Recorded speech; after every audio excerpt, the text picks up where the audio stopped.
వివరించి చెప్పాను. నీ దేవుడనైనా యెహోవాను నేనే దాసుల గృహమైన ఐగుప్తు దేశముల నుండి నిన్ను వెలుపలికి రప్పించితిని. నేను తప్ప వేరొక దేవుడు నీకు ఉండకూడదు.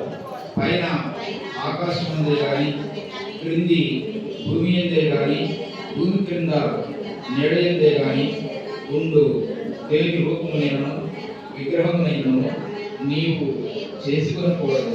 వాటికి సాగిలపడకూడదు, వాటిని పూజింపకూడదు. ఏలైనగా నీ దేవుడినైన యెహోవానకు నేను రోషము గల దేవుడును.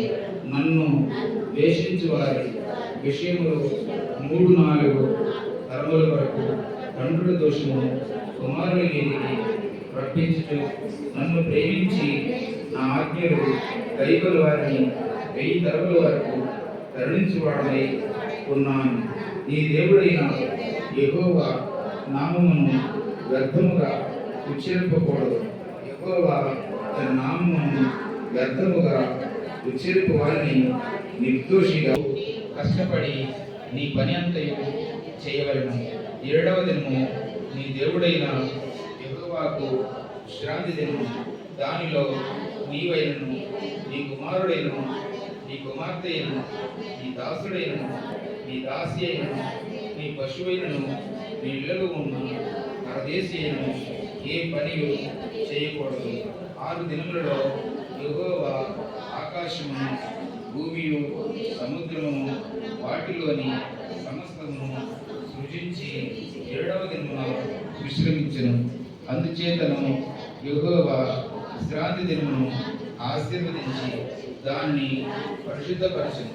నీ దేవుడైన యెహోవా నీకు అనుగ్రహించు దేశములో నీవు దీర్ఘాయుష్మంతుడగినట్లు నీ తండ్రిని నరహత్య చేయకూడదు, వ్యభిచరింపకూడదు, దొంగిలకూడదు, నీ పొరుగువాని మీద అబద్ధ సాక్ష్యము పలుకకూడదు, నీ పొరుగువాని ఇల్లు ఆశింపకూడదు, నీ పొరుగువాని భార్యనైనను, అతని దాసునైనను, అతని దాసినైనను, అతని ఎద్దునైనను, అతని గాడిదనైనను, నీ పొరుగువానిదగు దేనినైనను ఆశింపకూడదని చెప్పెను.